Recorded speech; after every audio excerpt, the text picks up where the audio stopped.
Di 20k subscriber channel Novel Official, akan adakan giveaway untuk satu orang pemenang.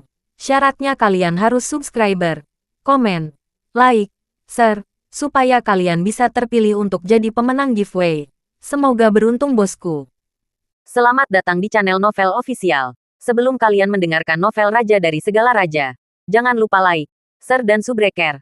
Kalau tidak kuretakan jantung kalian. Hehehehe. Bab 1211 sampai bab 1215.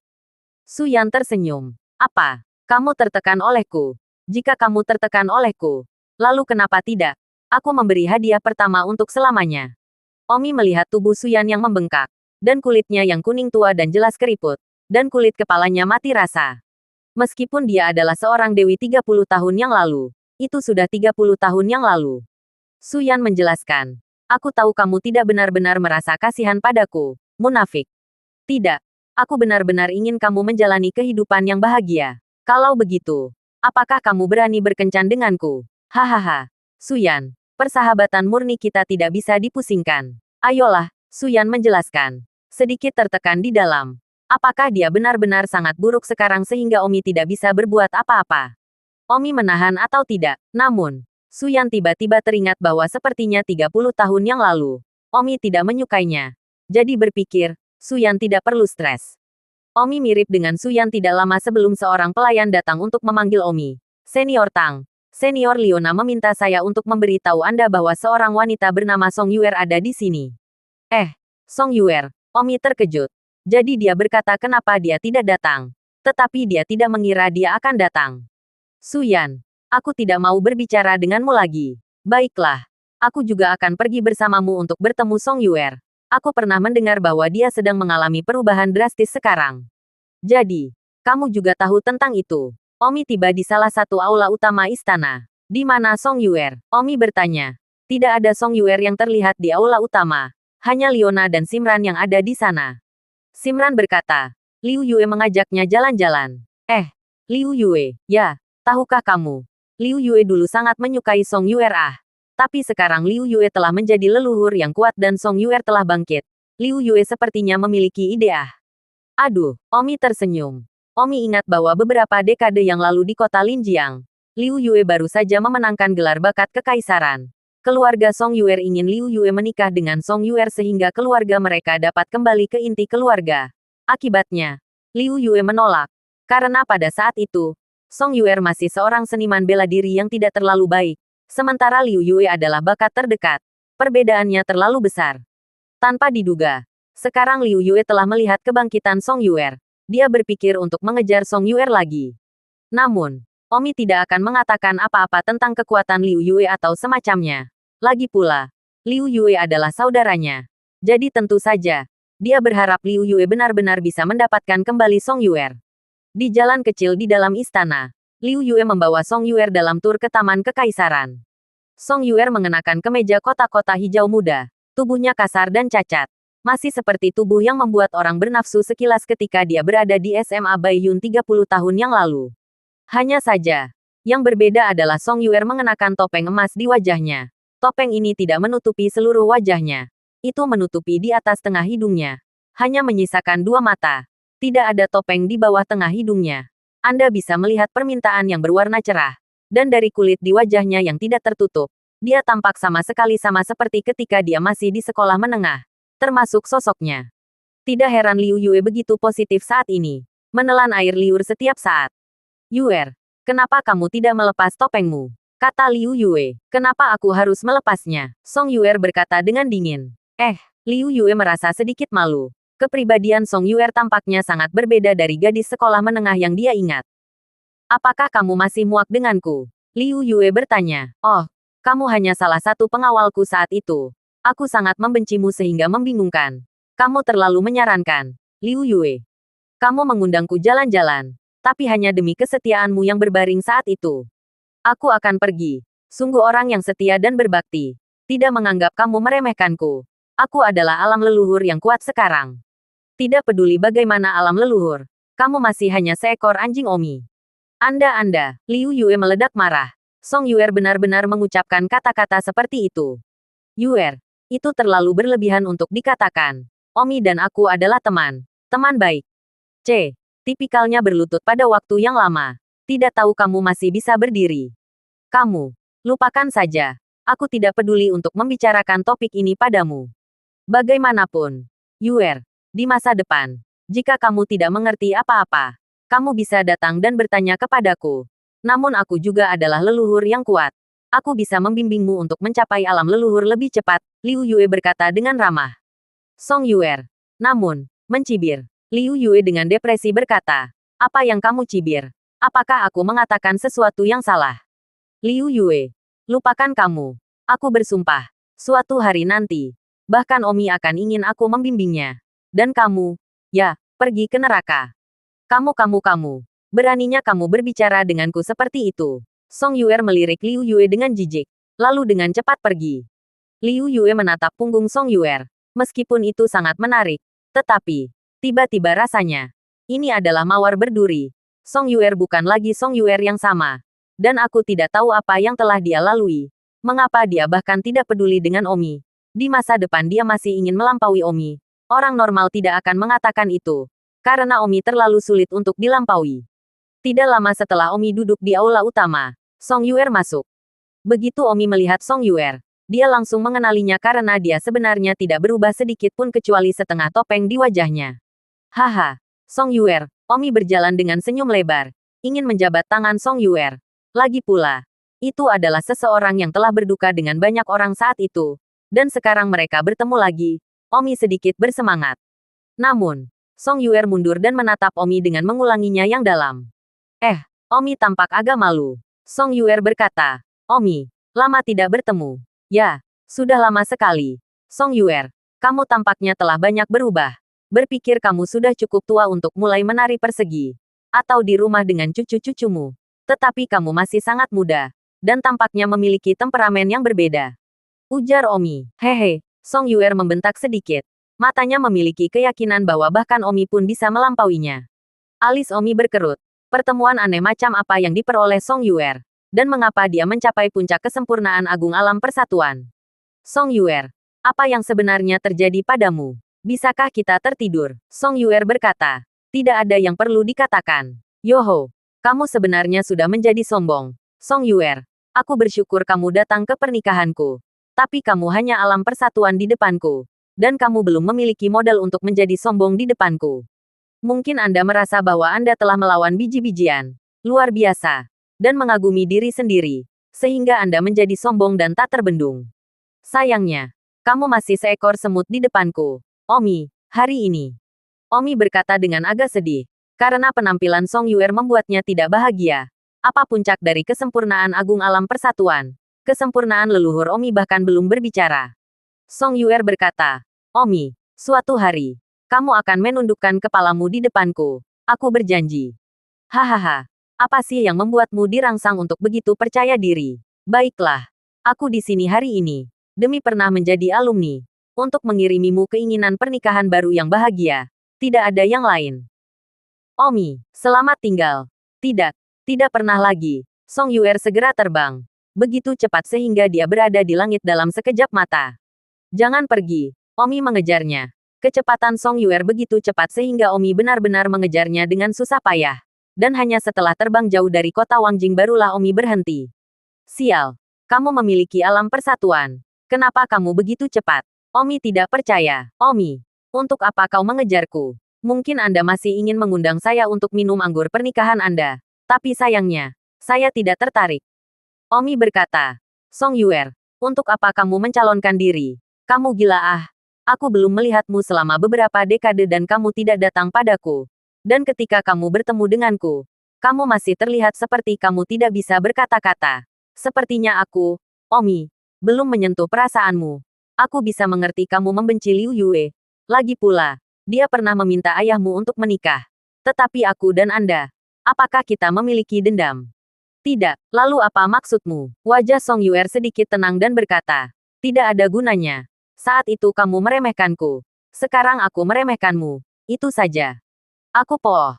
Apa yang kamu hebati? Dan masih memandang rendah aku. Saudara tidak takut untuk rekonstruksi. Saudara sekarang berada di tingkat lengkap alam leluhur. Kamu ingin melampaui aku. Itu akan memakan waktu kurang dari 20 hingga 30 tahun. Apa yang kamu banggakan kamu? Sedetik untuk mengingat membaca buku itu. Song Yuer berkata, aku tidak menyukaimu. Baiklah, aku pergi.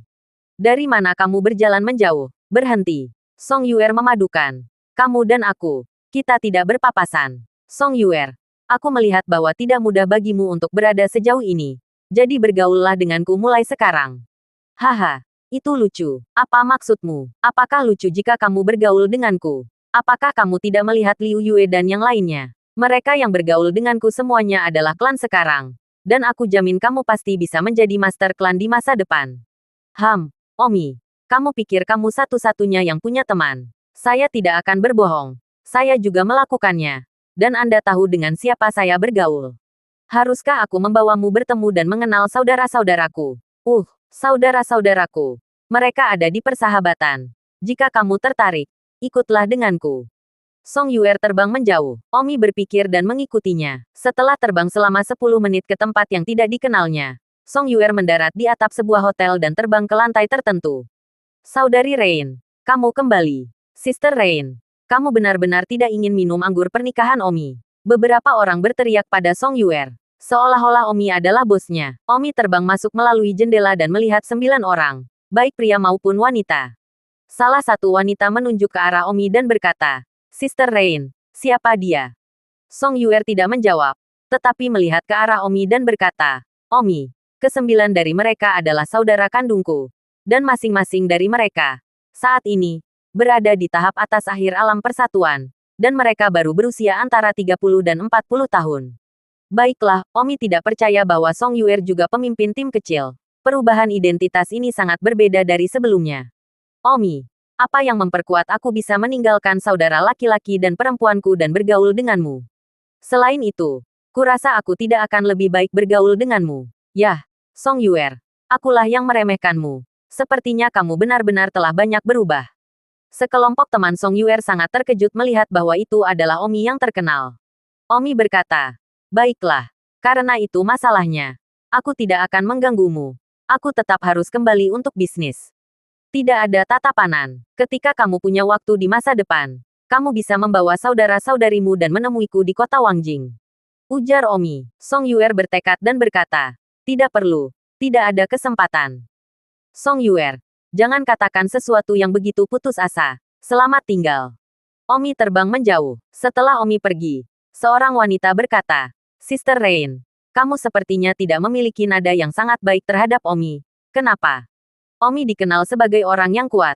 Kita tidak mampu menyinggung perasaannya. Bukan urusanmu untuk meminta lebih sedikit. Wanita itu mengangkat lidahnya. Pria lain berkata, Sister Rain, kapan kita meninggalkan dunia ini? Ke dunia misterius itu. Apakah kamu baru saja mengatakan bahwa tidak ada kesempatan untuk bermain dengan Don Zixon karena kita akan meninggalkan dunia ini? Hujan. Karena kamu mengenal Omi. Mengapa kamu tidak mengalami kejadian bahwa kita menemukan jalan ke dunia lain? Jika kita bepergian ke dunia lain, bersama Omi, aku yakin itu akan jauh lebih aman. Ya, dengan orang kuat seperti Omi di sana, maka akan ada lebih sedikit bahaya yang tidak diketahui jika kita melakukan perjalanan ke dunia misterius itu. Omi kembali ke kota Wangjing dan memberitahu semua orang tentang Song Yuer, dan semua orang merasa itu tidak bisa dipercaya. Song Yuer sudah terlalu banyak berubah. Bukan. Sangat aneh bagaimana dia berubah begitu banyak.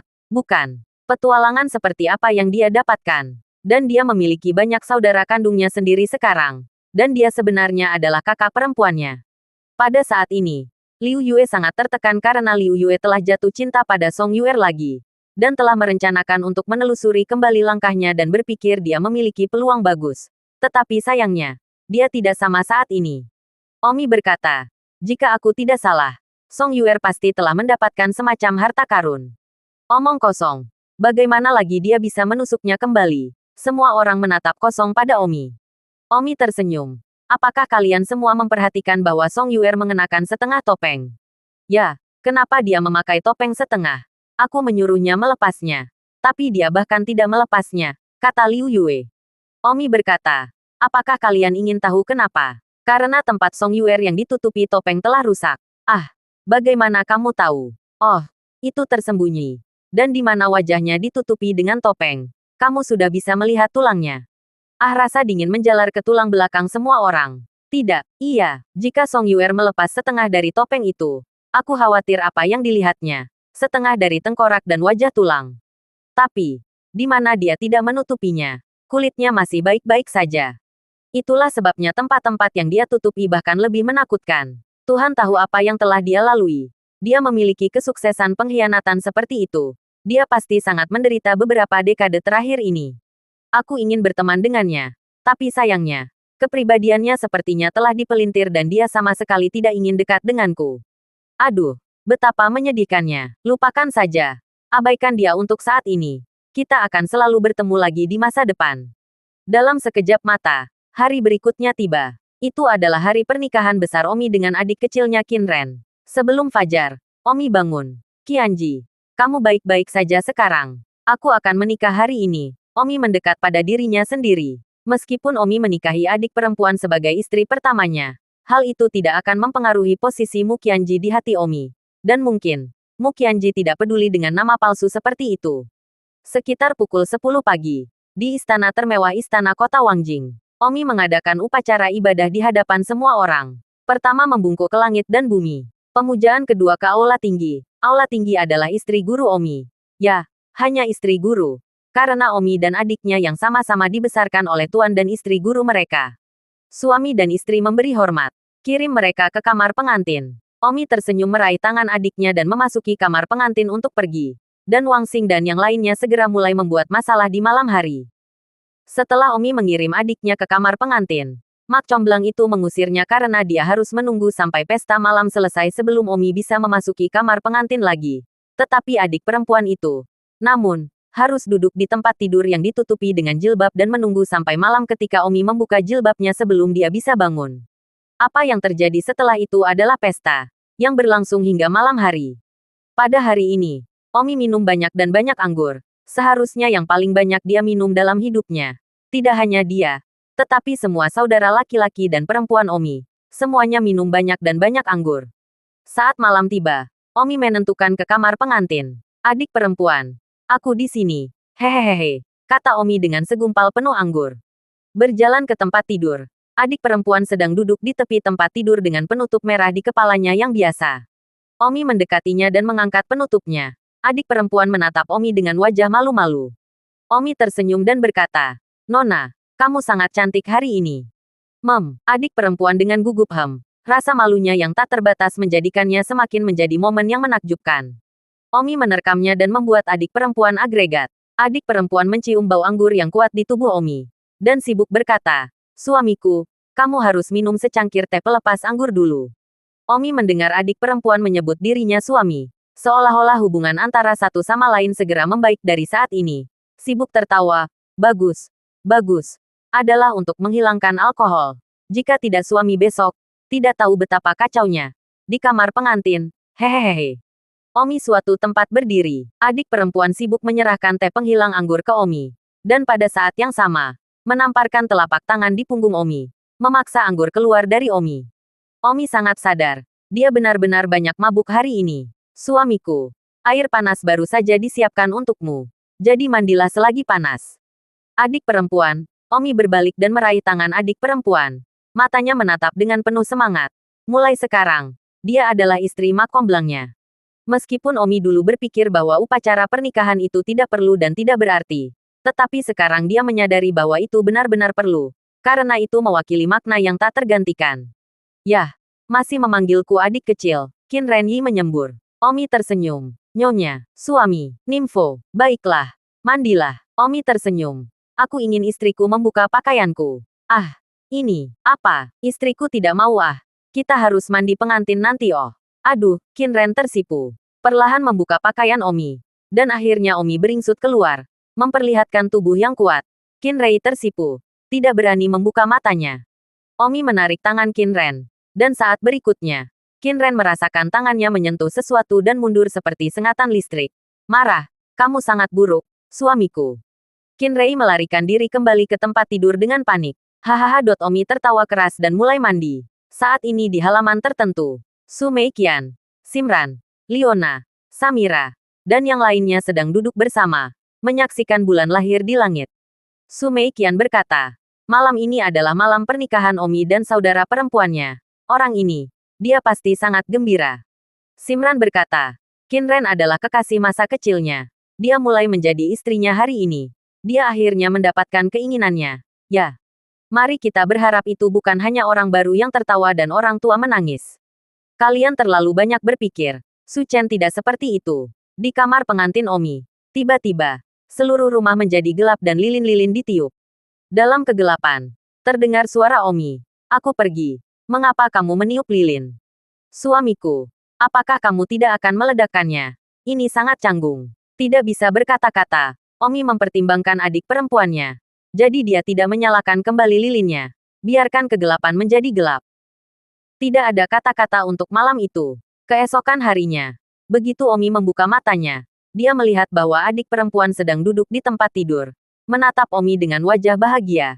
Dan juga, adik perempuan telah selesai menyisir riasannya. Dan gaya rambut yang disisir adik kecil benar-benar berbeda. Sepertinya itu adalah gaya rambut wanita muda yang lebih dewasa. Salah, ibu mertua. Mengapa kamu mengubah gaya rambutmu? Idiot. Aku seorang wanita sekarang. Aku tidak bisa lagi menyisir rambutku di sanggul yang biasa aku pakai sebagai seorang gadis muda. Nimfo, Omi memeluk adik perempuannya erat-erat di pelukannya. Suamiku, saatnya bangun. Kita harus pergi dan menawarkan teh kepada istri guru kita. Meskipun kita tidak berada di dunia itu lagi, kita tidak bisa ketinggalan pada etiket dasar. Bagus, Omi sibuk memanjat. Adik perempuan membantu Omi berpakaian. Omi berbisik di telinga adik perempuan. Apakah istriku keren tadi malam? Adik perempuan menganga pada Omi dan menggelengkan kepalanya dengan penuh kasih. Sakit. Hahaha. Omi tertawa terbahak-bahak. Kemudian, Omi dan adik perempuan berpegangan tangan dan pergi ke tempat tinggal istri guru.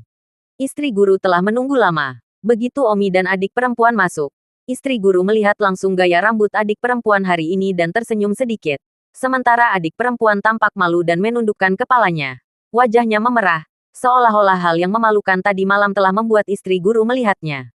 Sensei berkata, Reyer, Sensei juga orang yang pernah ke sini. Tidak perlu malu-malu. Adik perempuan menganggukkan kepalanya dengan lembut. Omi dan adik perempuan secara terpisah menawarkan teh kepada si Niang. Si Suniang, silakan minum teh. Yah, Fenger, Reyer, sekarang setelah kamu menikah, mulai sekarang, kamu harus istri guru itu mengomel sebentar. Dan Omi hanya bisa mendengarkan dengan patuh. Hanya setelah lama mengomel, istri guru itu berhenti dan berkata, baiklah, kalian juga harus pergi sarapan. Ya, Bibi Sifu. Omi dan adik perempuannya mundur. Setelah pergi, Omi tertawa dan berkata, Nona, kenapa kamu begitu pemalu ah? Si Sun ada di sini. Dia tidak akan menertawakanmu. Kamu telah berubah dari seorang gadis muda menjadi seorang wanita. Dan ibu gurumu bahkan tidak bahagia untukmu. Kamu masih mengatakan itu. Adik perempuan memelototi Omi. Omi memeluk adik perempuannya dan berkata, Ibu, kalau begitu mari kita bekerja keras untuk memiliki bayi kecil secepat mungkin. Adik perempuan menatap Omi dengan malu-malu. Lalu mengangguk lembut. Semuanya seperti yang dikatakan suamimu. Hahaha. Omi melihat penampilan pemalu adik perempuan dan tertawa terbahak-bahak lagi dengan riang. Pernikahan Omi dan Qin Ren. Dalam sekejap mata. Berlalu beberapa hari. Beberapa hari ini, rasa pertama Qin Ren dari pernikahan baru, Omi tentu saja menemaninya setiap hari. Hingga suatu hari, seorang pria tiba-tiba datang. Omi, ada yang ingin kukatakan padamu. Song Yuer datang ke kota Wangjing dan menemukan Omi. Omi menemani istrinya dan memberinya makan anggur. Song Yuer, bukankah kamu mengatakan bahwa kita tidak akan bertemu lagi? Kenapa kamu datang ke pintuku sebelum beberapa hari berlalu? Mungkinkah kamu berencana untuk membawa adik-adikmu itu untuk bergabung denganku, kata Omi tanpa menoleh. Omi, ada masalah penting yang ingin kukatakan padamu. Ada apa? Silakan. Jika kamu benar-benar tidak tertarik, maka, selamat tinggal. Song Yuer berbalik dan terbang. Dia tidak ingin memberi tahu Omi. Tetapi dia tidak berani pergi ke dunia misterius itu dengan gegabah. Jadi dia berpikir selama beberapa hari. Dia lebih suka mengundang Omi untuk menjelajahi dunia misterius itu bersamanya. Yang tahu bahwa Omi memiliki sikap seperti itu. Berhenti. Bahkan sebelum Song Yuer terbang keluar dari kota Wangjing, Omi menyusulnya. Song Yuer, apa sebenarnya yang kamu coba katakan padaku? Omi, aku tidak tahu apakah kamu tertarik. Tapi aku ingin mengundangmu untuk pergi ke suatu tempat bersamaku. Undang aku ke suatu tempat. Aku menyatakan sebelumnya bahwa aku sudah menikah. Jika itu tempat seperti itu, aku tidak akan pergi. Pergi ke neraka. Song Yueru melotot. Hahaha. Silakan. Tempat apa? Bisakah kita berbicara di permukaan tanah? Cocok untuk dirimu sendiri. Mendarat di tanah. Song Yuer berkata, Omi, beberapa bulan yang lalu, saudara-saudari saya dan saya sedang berlatih di dunia ini. Dan kami menemukan jalan rahasia. Jalan rahasia itu sangat dalam. Kami mengikuti jalan rahasia itu untuk waktu yang sangat lama. Tiba-tiba, kami buru-buru memutar tubuh kami. Lalu, dengan kilatan terang, kami benar-benar menemukan diri kami di tempat yang aneh. Kami sangat yakin bahwa bagian belakang gunung tempat kami menemukan jalan rahasia itu benar-benar kosong dari orang-orang. Saya menduga bahwa lorong rahasia itu dapat mengarah ke dunia misterius yang kita semua takut mati pada saat itu dan kembali di sepanjang jalan. Kita tidak pernah berani menjelajah. Omi berkata dengan kaget. Apa katamu? Kamu telah menemukan dunia misterius. Ya, jika Anda tertarik, jelajahi dunia misterius itu bersama kami.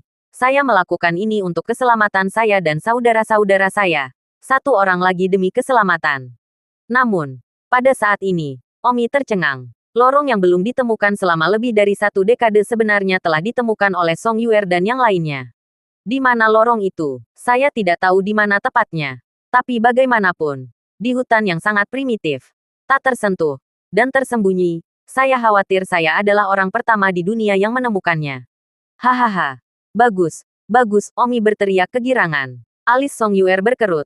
Omi, apa yang kamu katakan? Apa maksudmu? Omi dengan bersemangat berjalan ke arah Song Yuer dan berkata, Song Yuer, tahukah kamu betapa bersyukurnya aku padamu di dalam saat ini? Aku benar-benar ingin mencium dan meledakkanmu. Song Yuer segera mundur selangkah. Waspada terhadap. Lihat Don Omi. Omi, jika kamu tidak memberitahuku dengan jelas, aku tidak akan membawamu ke sana. Oke, Song Yuer, tahukah kamu, dunia misterius yang kamu temukan, ada apa? Dari situlah saya berasal. Apakah kamu gila? Kampung halamanmu. Ya, itu kampung halamanku. Aku tidak akan menyembunyikannya darimu. Aku menyeberang. Sebelum lorong ini, di makam 1000 bukit. Lalu jumlah orang yang menyeberang dan berapa kali. Lorong di makam 1000 bukit menghilang. Kami telah berusaha menemukannya. Tetapi sayangnya kami belum dapat menemukan kemana lorong itu bergeser setelah lebih dari 10 tahun. Hahaha. Song Yuer, bagaimanapun, saya ingin berterima kasih. Jika Anda tidak menemukannya, kami tidak akan tahu sudah berapa lama kami berada di sini. Kami juga menemukannya secara kebetulan. Kamu, apakah kamu benar-benar dari dunia misterius itu? Benar. Baiklah. Song Yuer, aku tidak akan memberitahumu lebih banyak. Aku akan kembali dan memberitahu istri guruku dan yang lainnya tentang hal baik ini. Ingat, 3 hari kemudian, kita akan bertemu di kota Wangjing dan kita akan pergi ke dunia lain bersama-sama. Song Yuer waspada. Kamu tidak akan punya apa-apa untuk menjebakku, kan? Gugup. Setidaknya kita teman sekelas. Untuk apa aku menjebakmu? Jadi katakan padaku, seperti apa dunia lain itu? Kamu akan tahu kalau begitu. Bagaimanapun, jika kamu pergi, kamu harus siap untuk kembali jika kamu tidak bisa. Karena dengan begitu banyak dari kita pergi kali ini, aku khawatir lorong itu akan ditutup lagi.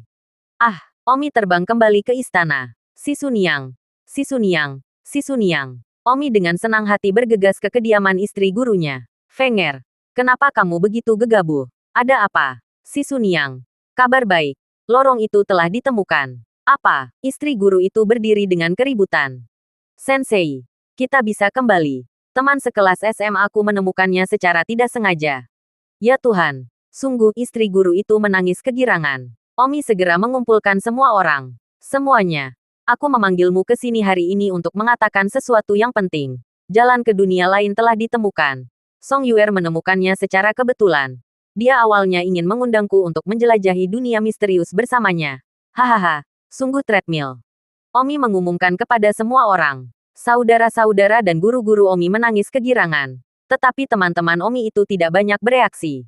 Liona bertanya, lalu kapan kita akan pergi ke dunia lain? Omi berkata, itu pertanyaan yang bagus.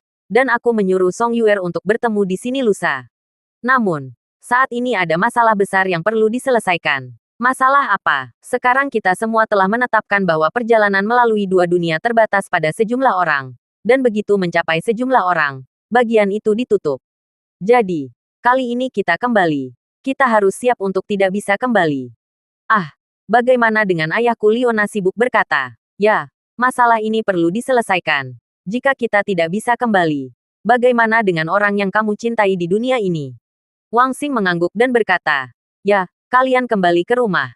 Tetapi bagi kami, ini adalah kampung halaman. Kali ini ada begitu banyak orang, mungkin akan tutup lagi.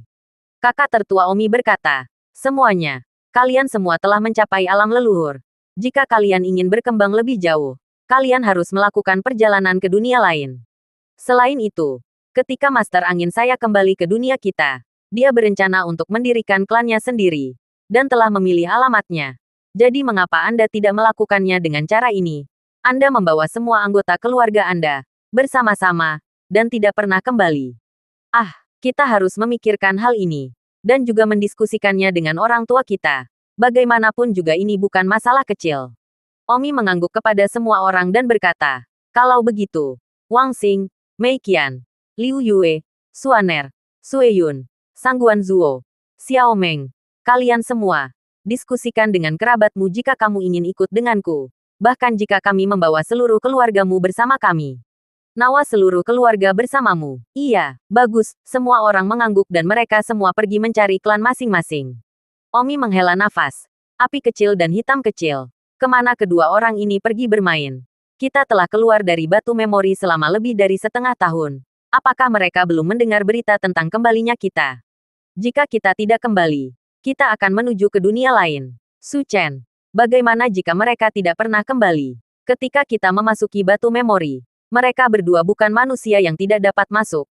Mereka tidak akan tahu di mana harus bermain. Dunia ini sangat besar. Tempat mereka bermain jelas bukan kota manusia. Ken adalah gunung dan laut. Sangat sulit ditemukan. Itu hanya bisa tergantung pada kehendak para dewa. Bagian itu ditemukan oleh Song Yuer. Kita tidak bisa terus menundanya. Itu hanya dapat bergantung pada kehendak Tuhan. Jika mereka tidak kembali dalam beberapa hari lagi, kita harus pergi terlebih dahulu dan meninggalkan pesan agar mereka datang menemukan kita sendiri setelah mereka menemukan bagian itu nanti. Hanya bisa begitu. Pada hari ketiga, Song Yuer datang, dan 9 teman kecilnya datang bersamanya. 1 detik untuk mengingat untuk membaca buku itu. Kapan kita pergi? Don Omi. Song Yuer bertanya. Haha, Song Yuer, kemungkinan kita tidak akan bisa kembali kali ini kita pergi. Apakah kamu yakin kamu mengerti aku sehari sebelum kemarin? Kata Don Omi, tidak masalah bahwa semua kerabat saya sudah meninggal. Saya tidak ingin kembali. Saudara-saudara saya, yang yatim piatu tanpa keluarga, mereka tidak terlalu peduli seperti saya. Kapan ayahmu, Song Daitian, meninggal? Bingung dengan pertanyaan itu, Omi memiliki kesan yang cukup kuat tentang Song Daitian di benaknya. Mata Song Yuer memerah dan berkata, itu bukan urusanmu. Oke, Omi tidak repot-repot bertanya. Menebak bahwa Song Yuer memiliki masa lalu yang sangat menyedihkan. Omi, apakah kamu akan pergi atau tidak? Song Yuer bertanya dengan keras. Song Yuer, ini seperti ini. Karena aku mungkin tidak dapat kembali dari perjalanan ini. Orang-orangku perlu beberapa hari untuk bersiap membawa orang yang mereka cintai bersama mereka. Jadi kamu bisa menungguku selama beberapa hari lagi. Betapa usilnya. Song Yuer berbicara dengan nada yang sangat tidak senang. Omi tidak terlalu puas dengan sikap Song Yuer. Jika bukan karena fakta bahwa dia masih mengemis, Omi benar-benar ingin memukulnya. Bagaimanapun, itu bukan pertama kalinya. 30 tahun yang lalu di sekolah. Tetapi Omi telah memukulnya. Saya tidak tahu apakah elastisitasnya masih sama hari ini. Omi menunggu selama 3 hari. Dan pada hari ketiga, ada teriakan besar dari langit di kejauhan. Saudara Chen, kita kembali. Saudara Chen. Omi melihat-lihat dan terkejut. Ini Little Black and Little Fire. Kedua orang ini. Mereka baru kembali sekarang. Kakak Menteri. Kita kembali. Hahaha. Little Blackie. Little Fire. Dari mana saja kalian berdua? Dan Anda tahu bagaimana kembali? Tahukah Anda bahwa saya hampir meninggalkan Anda? Kata Omi dengan lantang. Chen. Setelah kalian memasuki batu memori 10 tahun yang lalu, Blackie dan aku melakukan perjalanan keliling dunia. Kupikir kalian setidaknya akan menjadi 2. Butuh 10 tahun untuk keluar. Jadi kami bepergian sambil mencari jalan. Namun, setengah bulan yang lalu, kami pergi ke kota manusia dan mendengar beberapa orang kuat berbicara tentang pernikahan besar Anda. Dan begitulah cara kami tahu bahwa Anda telah keluar. Kami berdua baru saja terbang jauh-jauh ke belakang. Bagaimana dengan itu, Menteri? Kami tidak melewatkan pernikahan besar Anda, kan? Omi menatap mereka dengan tatapan kosong. Pernikahan besar. Sudah 10 hari. Aduh. Saudara Chen. Maaf. Kami masih belum berhasil tepat waktu untuk pernikahan besarmu. Baiklah. Tidak apa-apa. Kalian toh bukan manusia. Dan kamu tidak akan bisa minum anggur pernikahanku. Jadi kamu hanya perlu menatap datar ke samping. Baiklah. Kalau begitu, kami berharap Anda memiliki pernikahan yang bahagia. Dan banyak cucu. Api kecil bertanya. Menteri, apa maksud Anda ketika Anda baru saja mengatakan bahwa Anda hampir meninggalkan kami? Omi berkata, kami telah menemukan jalan menuju dunia lain dan bersiap untuk pergi dalam beberapa hari. Jika Anda tidak kembali, kami benar-benar harus meninggalkan Anda. Karena bagian itu ditemukan oleh orang lain dan saya tidak dapat terus mengulur waktu. Selain itu, kalian tidak tahu selokan apa yang kalian nongkrong. Dan kami tidak dapat menemukanmu bahkan jika kami mau. Menteri, apakah bagian itu benar-benar telah ditemukan? Kakak Black dan saya telah mencari selama lebih dari 10 tahun tanpa menemukan. Omi berkata, ini disebut kesempatan. Baiklah, tidak ada lagi omong kosong. Karena kalian sudah kembali. Itu bagus. Mari kita pergi bersama dalam beberapa hari. Kakak Hitam, kita akan pergi dalam beberapa hari. Lalu kamu telah membuat perut saudara perempuan piton gua gagak lebih besar. Dan bahkan belum menyelesaikannya. Apa yang harus kita lakukan? Omi sibuk bertanya. Api kecil, perut seperti apa yang menjadi besar? Oh, ketika kakak Black dan kami melakukan tur di sebuah tempat bernama Gua Gagak, kakak Black membuat perut besar saudara perempuan ular piton. Little Black tiba-tiba dengan licik berkata, Saudara Chen, jangan dengarkan omong kosongnya. Itu tidak mungkin. Naga mulia saya. Bagaimana saya bisa mengacaukan ular piton? Fitnah. Ini fitnah. Api kecil, saya akan menuntut Anda karena fitnah. Api kecil sangat tertekan dan menatap Little Black. Omi tersenyum. Baiklah, api kecil. Jangan mengolesi Little Black. Karakter naga Little Black. Aku masih memahaminya. Pasti naga yang baik. Little Black mendengus. Itu benar. Masih saudara Chen mengerti saya. Api kecil. Demi saudara Chen kali ini, saya tidak akan menuntut Anda karena fitnah. Tidak bisa berkata-kata. Omi pasti tahu di dalam hatinya. Berbohong. Api kecil adalah anak yang jujur. Tetapi Little Black adalah pecinta wajah. Pasti tidak akan mengaku mengacaukan ular piton. Meskipun dia secara tidak sengaja memperbesar perut saudara perempuan piton itu karena keinginannya. 1 minggu lagi berlalu. Teman-teman Omi di dunia ini akhirnya kembali ke kota Wangjing. Setelah menunggu begitu lama, Song Yuer sudah akan sangat marah. Sekarang mereka kembali. Akhirnya siap untuk pergi. Namun, yang mengejutkan Omi, mereka semua kembali sendiri. Di mana kerabatmu? Bukankah kamu berkata, ikutlah dengan kami ke dunia lain? Omi bertanya. Su Mei Qian berkata, orang tua saya dan yang lainnya, serta kerabat klan saya yang lain, tidak ingin pergi bersama saya ke dunia lain. Orang tuaku sekarang berusia 80-an dan tidak ingin melemparkannya. Ya, keluargaku sama. Mereka tidak muda. Bepergian ke dunia lain sama sekali tidak menarik.